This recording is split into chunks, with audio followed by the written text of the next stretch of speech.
Hi friends, welcome to Yashmita logs. ಎಲ್ಲರೂ ಹೇಗಿದ್ದೀರಾ? ಚೆನ್ನಾಗಿದ್ದೀರಾ ಅಂತ ಅಂದ್ಕೊಂಡಿದ್ದೀನಿ. ವಿಡಿಯೋನ ಸ್ಕಿಪ್ ಮಾಡದೆ ಕೊನೆವರೆಗೂ ನೋಡಿ, ಹಾಗೆ ಸಬ್ಸ್ಕ್ರೈಬ್ ಮಾಡೋದನ್ನು ಮರಿಬೇಡಿ. ಯಾರೆಲ್ಲ ಸಬ್ಸ್ಕ್ರೈಬ್ ಮಾಡ್ಕೊಂಡಿಲ್ವೋ ಅವರೆಲ್ಲ ಇವಾಗಲೇ ಸಬ್ಸ್ಕ್ರೈಬ್ ಮಾಡ್ಕೊಳ್ಳಿ. ನಾನಿವತ್ತು ಮಾಡಿ ತೋರಿಸ್ತಾ ಇರೋಂಥ ರೆಸಿಪಿ ಇನ್ಸ್ಟೆಂಟಾಗಿ, ಈಸಿಯಾಗಿ, ಟೇಸ್ಟಿಯಾಗಿ, ಕ್ರಿಸ್ಪಿಯಾಗಿ ಕೇವಲ 10 ನಿಮಿಷದಲ್ಲಿ ಚಕ್ಲಿನ ಹೇಗೆ ಮಾಡೋದು ಅಂತ ತೋರಿಸ್ಕೊಡ್ತಾ ಇದ್ದೀನಿ.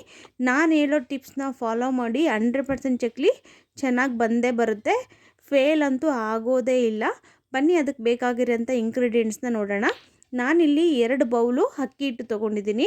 ಇವಾಗ ನಾನಿಲ್ಲಿ 1 ಬೌಲ್ ತೋರಿಸ್ತಾ ಇರೋದು. ನಾನು ಆ ಬೌಲಲ್ಲಿ 2 ಬೌಲ್ ಅಕ್ಕಿ ಹಿಟ್ಟು ತೊಗೊಂಡಿದ್ದೀನಿ.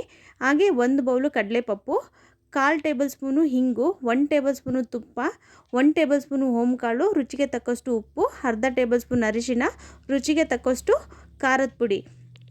ಇವಾಗ ನಾನು 1 ಬೌಲ್ನ ಕಡಲೆಪಪ್ಪನ್ನ ಮಿಕ್ಸಿಗೆ ಹಾಕ್ಕೊಂಡು ರುಬ್ಕೊಳ್ತಾ ಇದ್ದೀನಿ. ರುಬ್ಕೊಂಡಾದ ನಂತರ ನಾನು ಅದನ್ನು ಜರಡಿ ಮಾಡ್ಕೊಳ್ತಾ ಇದ್ದೀನಿ. ಯಾಕಂದರೆ ಅದು ತರಿಯಾಗಿರುತ್ತೆ, ಫುಲ್ಲು ಪೌಡ್ರ್ ಆಗಿರಲ್ಲ. ಹಾಗಾಗಿ ಕಡಲೆಪಪ್ಪು ಏನಾದರೂ ಮೆತ್ತಗಿತ್ತು ಅಂದರೆ ಸ್ವಲ್ಪ ಹುರಿದುಬಿಟ್ಟು ತಣ್ಣಗಾದ್ಮೇಲೆ ಮಿಕ್ಸಿಗೆ ಹಾಕ್ಕೊಳ್ಳಿ. ಇವಾಗ ನಾನು ಜರಡಿ ಮಾಡ್ಕೊಳ್ತಾ ಇದ್ದೀನಿ. ಅಕ್ಕಿ ಹಿಟ್ಟು ಮತ್ತು ಕಡಲೆಪಪ್ಪು ಎರಡೂ ಒಟ್ಟಿಗೆ ಜರಡಿ ಮಾಡ್ಕೊಳ್ತಾ ಇದ್ದೀನಿ ಒಂದೇ ಬೌಲಲ್ಲೇ. ಜರಡಿ ಮಾಡ್ಕೊಂಡ ನಂತರ ನಾನಿಲ್ಲಿ ಅರಿಶಿಣನ ಸೇರಿಸ್ಕೊಳ್ತಾ ಇದ್ದೀನಿ. ಅದಾದ ನಂತರ ನಾನಿಲ್ಲಿ ಓಂಕಾಳನ್ನ ಸೇರಿಸ್ಕೊಳ್ತಾ ಇದ್ದೀನಿ. ಅದಾದ ನಂತರ ನಾನಿಲ್ಲಿ ಚಿಲ್ಲಿ ಪೌಡ್ರನ್ನ ಸೇರಿಸ್ಕೊಳ್ತಾ ಇದ್ದೀನಿ. ಅದಾದ ನಂತರ ನಾನಿಲ್ಲಿ ಹಿಂಗುನ ಸೇರಿಸ್ಕೊಳ್ತಾ ಇದ್ದೀನಿ. ಅದಾದ ನಂತರ ನಾನಿಲ್ಲಿ ರುಚಿಗೆ ತಕ್ಕಷ್ಟು ಉಪ್ಪು ಹಾಕ್ಕೊಳ್ತಿದ್ದೀನಿ. ನೀವು ಬೇಕು ಅಂತಂದರೆ ಎಳ್ಳು ಮತ್ತು ಜೀರಿಗೆನ ಇದ್ರ ಜೊತೆ ಸೇರಿಸ್ಕೊಂಡು ಮಿಕ್ಸ್ ಮಾಡ್ಕೊಬೋದು.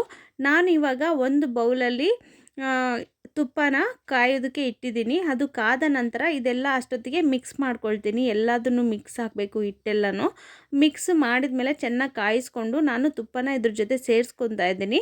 ಇವಾಗ ನಾನು ಬರೀ ಸ್ಪೂನಲ್ಲಿ ಮಿಕ್ಸ್ ಮಾಡ್ಕೊಳ್ತಾ ಇದ್ದೀನಿ. ಅದಾದ ನಂತರ ತುಪ್ಪ ಬಿಸಿ ಇರುತ್ತಲ್ವ, ಅದನ್ನು ಕೂಡ ಸ್ಪೂನಲ್ಲೇ ಮಿಕ್ಸ್ ಮಾಡ್ಕೊಳ್ತೀನಿ. ಫಸ್ಟ್ ಒಂದ್ಸರಿ ನೋಡಿ ಈ ಥರ ಬಬಲ್ ಬರಬೇಕು. ಆ ಬಬಲ್ ಬರೋವರೆಗೂ ಸ್ವಲ್ಪ ಕಾಯಿಸ್ಕೊಬೇಕು. ಚೆನ್ನಾಗಿ ಕಾಯಿಸ್ಕೊಂಡು ಮಿಕ್ಸ್ ಮಾಡ್ಕೊಳ್ಳಿ. ಬಿಸಿ ಇರುತ್ತೆ ತುಪ್ಪ, ಹಂಗಾಗಿ ನಾನು ಸ್ಪೂನಲ್ಲಿ ಮಿಕ್ಸ್ ಮಾಡ್ಕೊಳ್ತಾ ಇದ್ದೀನಿ. ಅದಾದ ನಂತರ ನಾನು ಕೈಯಲ್ಲೆಲ್ಲ ನೀಟಾಗಿ ಮಿಕ್ಸ್ ಮಾಡ್ಕೊಳ್ತೀನಿ.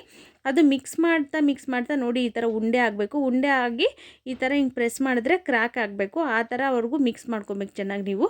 ನಾನಿಲ್ಲಿ ನೀರನ್ನ ಕಾಯೋದಕ್ಕೆ ಇಟ್ಟಿದ್ದೆ. ಆ ನೀರು ಕಾದ ನಂತರ ನಾನು ಇವಾಗ ನೀರು ಹಾಕ್ಕೊಂಡು ಮಿಕ್ಸ್ ಮಾಡ್ಕೊಳ್ತಾ ಇದ್ದೀನಿ. ಯಾಕಂದರೆ ಚಕ್ಲಿ ಯಾವುದೇ ಕಾರಣಕ್ಕೂ ಕಟ್ಟಾಗಲ್ಲ. ಶೇಪು ಚೆನ್ನಾಗಿ ಬರಬೇಕು ಅಂತಂದರೆ ಚಕ್ಲಿ ಟೇಸ್ಟೂ ಚೆನ್ನಾಗಿರುತ್ತೆ. ಶೇಪ್ ಬರಬೇಕಂತಂದರೆ ನೀವು ತಣ್ಣೀರು ಹಾಕ್ಕೊಂಡು ಮಿಕ್ಸ್ ಮಾಡಿಕೊಂಡ್ರೆ ಶೇಪ್ ಚೆನ್ನಾಗಿ ಬರಲ್ಲ. ನಾನಿಲ್ಲಿ ಬಿಸಿನೀರು ಹಾಕ್ಕೊಂಡು ಮಿಕ್ಸ್ ಮಾಡ್ಕೊಳ್ತಾ ಇದ್ದೀನಿ. ಎಲ್ಲ ಮಿಕ್ಸ್ ಮಾಡ್ಕೊಂಡಾದ ನಂತರ ನಾನಿಲ್ಲಿ 1 ಸ್ಪೂನು ಎಣ್ಣೆ ಹಾಕ್ಕೊಂಡು ಚೆನ್ನಾಗಿ ಸಾಫ್ಟಾಗಿ ಇದು ಮಾಡಿ ನೋಡಿ, ಈ ಅದಕ್ಕೆ ಕಲಿಸ್ಕೊಬೇಕಾಗುತ್ತೆ ನೀವು. ಕ್ವಾಂಟಿಟಿ ಜಾಸ್ತಿ ಇತ್ತು ಅಂದರೆ ನೀವು ಒಟ್ಟಿಗೆ ಮಿಕ್ಸ್ ಮಾಡ್ಕೊಳ್ಳೋಕೆ ಹೋಗಬೇಡಿ. ಬಿಸಿ ನೀರು ಹಾಕ್ಕೊಂಡು ಸ್ವಲ್ಪನೇ ಇಟ್ಟು ಮಿಕ್ಸ್ ಮಾಡಿಕೊಂಡು ಈ ಥರ ಚಕ್ಲಿ ಒರಳಿಗೆ ಹಾಕ್ಕೊಂಡು ಈ ಥರ ರೌಂಡ್ ಶೇಪಲ್ಲಿ ಮಾಡ್ಕೊಳ್ಳಿ. ನಿಮಗೆ ಯಾವ ಶೇಪಲ್ಲಿ ಬೇಕಾದರೂ ಮಾಡ್ಕೋಬೋದು. ನಾನಿಲ್ಲಿ ಸ್ಟಾರ್ದು ತೊಗೊಂಡಿದ್ದೀನಿ, ಚಕ್ಲಿ ಶೇಪಲ್ಲೇ. ನೋಡಿ ಎಷ್ಟು ಚೆನ್ನಾಗಿ ಕಾಣಿಸ್ತಾ ಇದೆ ಅಂತ. ನೋಡಿ ಎಲ್ಲಿ ಕಟ್ಟಾಗ್ತಾ ಇಲ್ಲ ಚಕ್ಲಿ, ಅಷ್ಟು ನೀಟಾಗಿ ಬಂದಿದೆ. ನಾನು ಬಟರ್ ಪೇಪರ್ ಮೇಲೆ ಹಾಕ್ಕೊಂಡಿದ್ದೀನಿ ಈಸಿಯಾಗಿ. ನೋಡಿ ಈ ಥರ ಒಂದೊಂದೇ ಈ ಥರ ಪ್ರೆಸ್ ಮಾಡಿಕೊಂಡು ಒಂದೊಂದೇ ಲೋ ಫ್ಲೇಮ್ ಇಟ್ಕೊಂಡು ಎರಡೂ ಸೈಡ್ ಬೇಯಿಸ್ಕೊಳ್ಳಿ.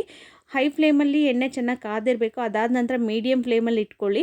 ನೋಡಿ ಕಂಪ್ಲೀಟಾಗಿ ಬೊಬ್ಬಲ್ಸ್ ಎಲ್ಲ ಸ್ಟಾಪ್ ಆಗಬೇಕು. ಇವಾಗ ಚೆನ್ನಾಗಿ ಕ್ರಿಸ್ಪಿಯಾಗಿ ಬೆಂದಿರುತ್ತೆ. ಇಲ್ಲ ಹಸಿಗೆ ತೆಗೆದುಬಿಟ್ರೆ ಏನಂದರೆ ಚಕ್ಲಿ ಆವಾಗ ಒಂಥರ ಮೆತ್ತಗಿದ್ಬಿಡುತ್ತೆ.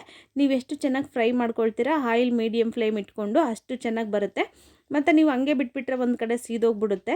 ನೋಡಿ ಇವಾಗ ನಾನು ನಿಮಗೆ ಹಾಕಕ್ಕೆ ಬಂದಿಲ್ಲ ಅಂತಂದರೆ ಈ ಥರ ಸ್ಪೂನ್ ಸಹಾಯದಿಂದ ಈ ಥರ ಮಾಡಿಕೊಂಡು ಈ ಥರ ಹಾಕ್ಕೊಂಡ್ರೆ ಶೇಪ್ ಕೂಡ 100% ಚೆನ್ನಾಗಿ ಬರುತ್ತೆ. ನೋಡಿ ಯಾರೆಲ್ಲ ವಿಡಿಯೋ ಕೊನೆವರೆಗೂ ನೋಡಿದರೆ ಎಲ್ರಿಗೂ ಧನ್ಯವಾದಗಳು. ಲೈಕ್ ಮಾಡಿ, ಶೇರ್ ಮಾಡಿ, ಕಮೆಂಟ್ ಮಾಡಿ, ಹಾಗೆ ಸಬ್ಸ್ಕ್ರೈಬ್ ಮಾಡೋದನ್ನು ಮರಿಬೇಡಿ.